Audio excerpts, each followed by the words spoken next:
President Donald Trump and his administration are increasingly blaming Antifa, a loosely organized anti-fascist group, for violence at protests across the country against police brutality and racism. The president tweeted Sunday that Antifa will be labeled a terrorist group, and on Monday he vowed to use the military and the Justice Department to aggressively crack down on terrorist protesters. The Justice Department, led by Attorney General William Barr, is following the president's lead. Federal prosecutors are gearing up to use available laws, including one a federal judge recently declared unconstitutional, to crack down on violent demonstrations and seem poised to follow an aggressive prosecution model they used against even nonviolent protesters arrested during Trump's 2017 inauguration. The violence instigated and carried out by Antifa and other similar groups in connection with the rioting is domestic terrorism and will be treated accordingly, Barr said Sunday. One of Trump's prominent political allies, Representative Matt Gaetz, R. Florida, asked on Twitter whether, now that Antifa is being considered a terrorist organization, the U.S. can hunt them down like we do those in the Middle East. But the federal government can't just treat members of a domestic movement the way they'd treat al-Qaeda because the president declares them terrorists via tweet, and there are a limited number of federal laws that apply to specific conduct during protests. Past federal efforts to prosecute alleged rioters have been tossed out by judges or lost at trial. The fact that Trump and the Justice Department are devoting federal law enforcement resources to investigating Antifa, and publicly declaring the loose organization guilty before the investigation has taken place, could have a chilling effect on protesters, distract from the racial justice message and, potentially, mire individuals in years-long court proceedings even if they weren't involved in violence at all. Barr, who stood behind a police line near the White House on Monday evening as law enforcement prepared to violently clear the area for a presidential photo op in front of a church, said Sunday that federal law enforcement was working with 56 regional FBI Joint Terrorism Task Forces (JTTF) to identify criminal organizers and instigators, as well as coordinate federal resources with state and local law enforcement.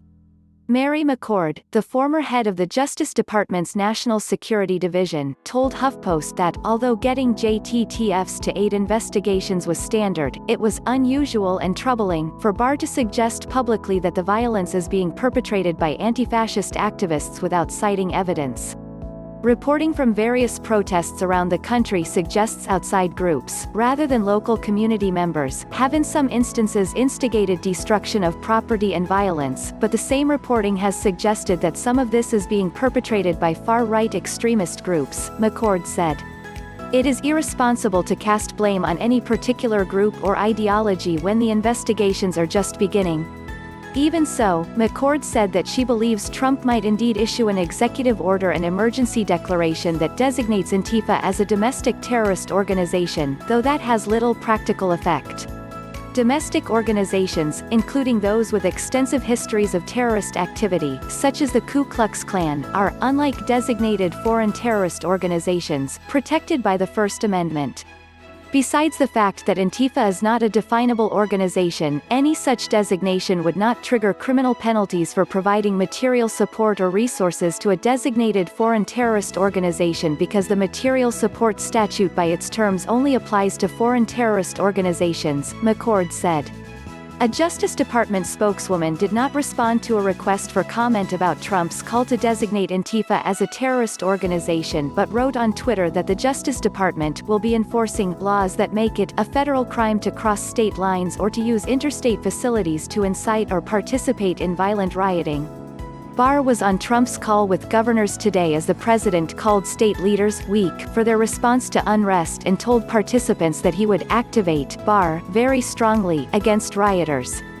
Barr told governors that there were several federal charges that could be brought, including charges against anyone who crossed state lines to participate in rioting and charging anyone who uses any interstate facility, including telecommunications, vehicles, roads, whatever, in connection with participating in or urging a riot.